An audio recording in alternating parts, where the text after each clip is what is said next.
जन्नत के पत्ते। गुरसल में वो दरमियानी वाली नशिस्त पर बैठी थी।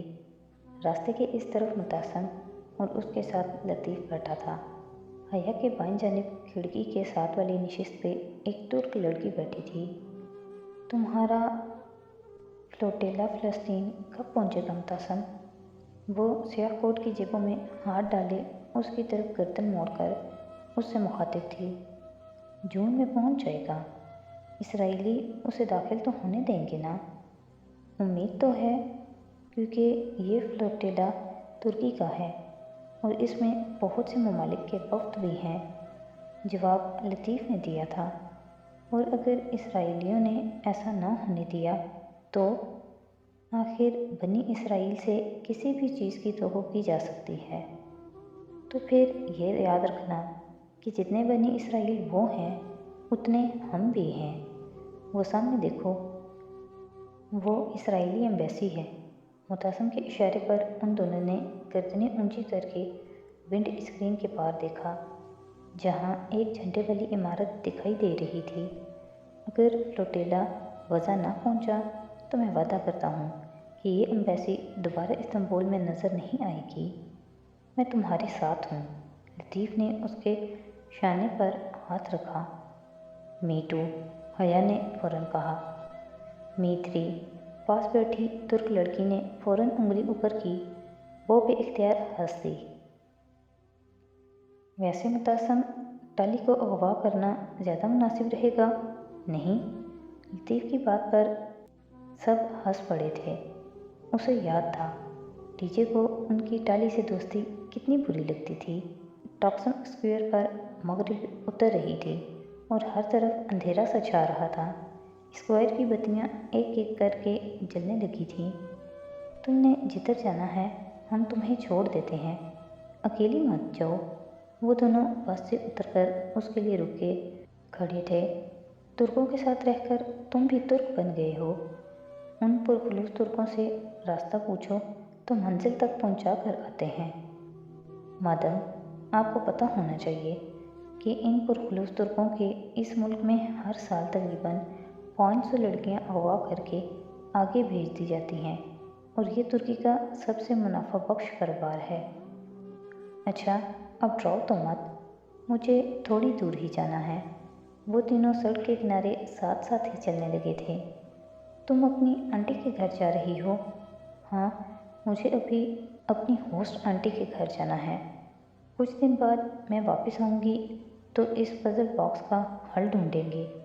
वो तीनों बातें करते हुए ठंडी हवा में साथ चल रहे थे। मुजस्समा आज़ादी उनके पीछे रह गया था। लाउंज में सोगवारियत से छाई थी। मिसेज़ अब्दुल्ला और उनकी सुर्ख बालों वाली बेटी महरे मखमूम सी सामने सोफ़ा पर बैठी थी। हया के सोफ़े से ज़रा दूर कारपेट पर महर की बेटी अरवा कुशन का सहारा लिए नीम दराज रिमोट पकड़े टीवी पर कार्टून देख रही थी। आपको पता है, हम दोनों हर हफ्ते आपकी तरफ चक्कर लगाने का प्लान बनाते थे, मगर हर दफ़ा कुछ न कुछ रोक लेता और अब उसने तासुब से सर झटका। तो मुझे उसी रोज़ बता देती तो कम से कम मैं उसे देख ही लेती, फिर क्लियरेंस में तुम्हारी मदद करवा देती। तुम कितनी परेशान रही होगी। मुझे तो अपनी आंटी को बताने का भी होश नहीं था। ऐसा अचानक धचका लगा कि उसने फिक्रा अधूरा छोड़ा और सर झुकाकर उंगली के पोर से आंख का किनारा पहुंचा। महर ने बहुत फिक्रमंदी से उसकी तरफ देखा। तुम बहुत कमज़ोर हो गई हो पहले से हया, और तुम्हारी रंगत भी कमला गई है। बस बुखार हो गया था और फिर सफ़र की थकान। वो उदासी से मुस्कुराई। वो वाकई बहुत मजबूरता और थकी थकी सी लग रही थी।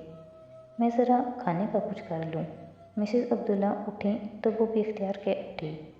खाना फूफू की तरफ है, मैं बस चाय पीऊँगी, फिर मुझे सिर्फ 10 मिनट दो। वो उजलत से कहती किचन की तरफ बढ़ गई। महर भी उनके पीछे जाने के लिए उठी, फिर उर्वा को देखा। उर्वा, तुम हया को कंपनी दो और फॉर गॉड सेक उर्वा, जब कोई मेहमान आता है तो टीवी नहीं देखते। उसने जाते जाते बच्चे को खौफकी से घूरा। उर्वा गड़बड़ा कर सीधी हुई और मुड़कर हया को देखा, फिर सादगी से मुस्कुरा दी। सॉरी, कोई बात नहीं, तुम बेशक कार्टून देख लो, मैं बोर नहीं होंगी। वैसे कौन सा कार्टून है ये? उसे कार्टून ज़रा सा शनासा लगे तो आंखें सोकर स्क्रीन को देखने लगी।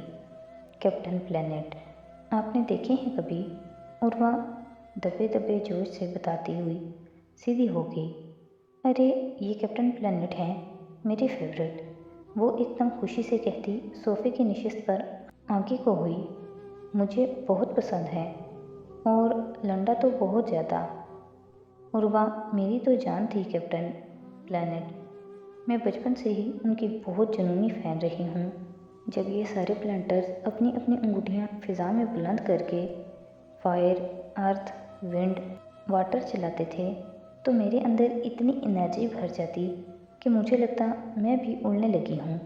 वो छोटे बच्चों से कभी भी इतनी बेतकल्लुफ़ नहीं हो पाती थी, मगर यहाँ मामला कैप्टन प्लैनेट का था। फिर मेरे अब्बा ने मुझे समझाया कि आग, मिट्टी, हवा और पानी हमारे इस सियारे को बनाने वाले 4 एलिमेंट्स हैं। तब पहली दफ़ा मुझे इन 4 यूनानी अनासिर का पता चला था। हाँ, मुझे पता है, मामा ने मुझे बताया था कि ये यूनानी अनासिर हैं। मुझे भी तब ही अब्बा ने बताया था कि किस तरह यूनानी फ़लसफ़ियों ने ये 4 अनासिर बारी बारी पेश। वो कहते कहते एकदम रुकी। लम्हे भर को उसके अंदर बाहर सन्नाटा छा गया। यूनानी अनासिर, उसने बेयकीनी से ज़ेरे लब दोहराया। उसे याद था ये अनासिर यूनानी फ़लसफ़ियों ने पेश किए थे। किसी ने कहा दुनिया पानी से बनी है, किसी ने कहा हवा से, और वो आंसर उस फ़लसफ़ी की पहचान बन गया। हराक्लियस का आंसर कौन सा था? वो खुद से पूछती जैसे चौंक उठी। उर्वा मुंतज़िर निगाहों से उसे देख रही थी। उर्वा, मुझे नेट चाहिए, अभी, इसी वक्त, वो बेचैनी से बोली तो उर्वा सर हिलाकर उठी और सोफे पर से एक आईपॉड उठाकर उसे दिया। ये मम्मी का आईपॉड ले लें। थैंक्स। उसने आईपॉड पकड़कर उसका गाल थपथपाया और जल्दी जल्दी गूगल खोलने लगी। तकरीबन आध घंटे बाद जब वो उसको खुदाफिज करके बाहर आई तो सड़क के किनारे चलते हुए उसने कोट से अपना तुर्क फ़ोन निकाला और तेज़ी से मुतासम का नंबर डायल करने लगी। हया, खैरियत? वो फ़ोन उठाते ही ज़रा फ़िक्रमंदी से बोला था। मुतासम, तुम्हें पता है यूनानी फ़लसफ़ियों ने ज़मीन की तहकीक की वजाहत करने के लिए कुछ अनासिर पेश किए थे कि ज़मीन उनसे मिलकर बनी है। चंद लम्हे की खामोशी के बाद वो आहिस्ता से बोला, हया, मेरे ख्याल से कि तुम ज़रा थक गई हो, थोड़ा सा रेस्ट कर लो, इसके बाद तुम नॉर्मल हो जाओगी। मुतासम, उसने झुंझलाकर ज़ोर से कहा, मैं संजीदा हूँ, मेरी बात सुनो। हम ख्वाह मख्वाह इस नीम पागल आदमी की स्वाक उम्री पढ़ रहे थे, हमें उसकी फ़िलासफ़ी चाहिए थी। इस दौर के हर फ़लसफ़ी ने अपना एक आंसर पेश किया था और उसके ख्याल में ज़मीन की हर चीज़ इस आंसर से बनी थी। किसी ने कहा वो पानी है, किसी ने हवा, और यूँ उन चारों बल्कि 5 अनासिर की फहरिस्त मुरतब हुई थी। हराक्लियस का आंसर आग था और यही उसकी पहचान थी।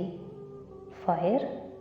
हाँ, फायर, हराक्लियस की दायमी आग। उसने आग की बुनियाद पर अपनी फ़िलासफ़ी ऑफ चेंज पेश की थी। मुतासम, इंसान एक दरिया में 2 दफ़ा क्यों नहीं उतर सकता?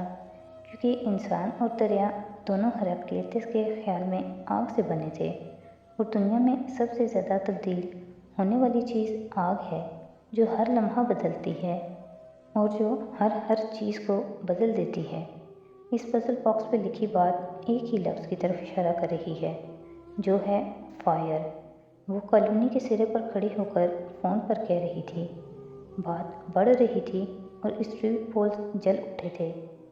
मगर हया, फायर तो 4 हरूफ होते हैं, ये कोड कैसे हो सकता है? ये कोड है भी नहीं। इसका मतलब है आग, असली वाली आग, टाली का लाइटर, इसराइली आग, याद है तुम्हें?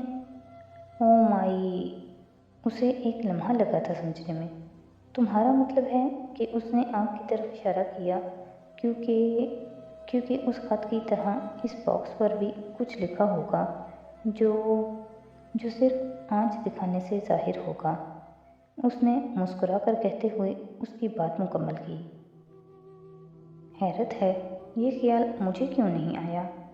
क्योंकि तुम थक गए हो। ज़रा आराम कर लो, फिर तुम नॉर्मल हो जाओगे। वो जवाबन हंस दिया। चलो फिर तुम रात को वापस आओगी तो इस बॉक्स को खोलेंगे। नहीं, मैं आज रात वापस नहीं आऊँगी। मैं आंटी की तरफ रुकूँगी, तुम्हारी अपनी आंटी या फिर वो होस्ट आंटी। मैं फिक्रा उसके मुंह में रह गया। किसी ने उसके कान पे फ़ोन लगा ज़ोर से खींचा। उसे मुड़ने या चीखने का मौका भी नहीं मिल सका। किसी ने उसके मुंह पर हाथ रखा और कोई सुई की नोक थी जो उसकी गर्दन के आर पार की गई थी। लम्हे भर का अमल था। उसकी आंखों के आगे अंधेरे बादल छा गए थे। दिलो दिमाग के सुन होने से कबल जो आखिरी बात उसने सोची थी वो ये थी कि कोई उसे पीछे की तरफ घसीट रहा था और फिर हर तरफ अंधेरा था।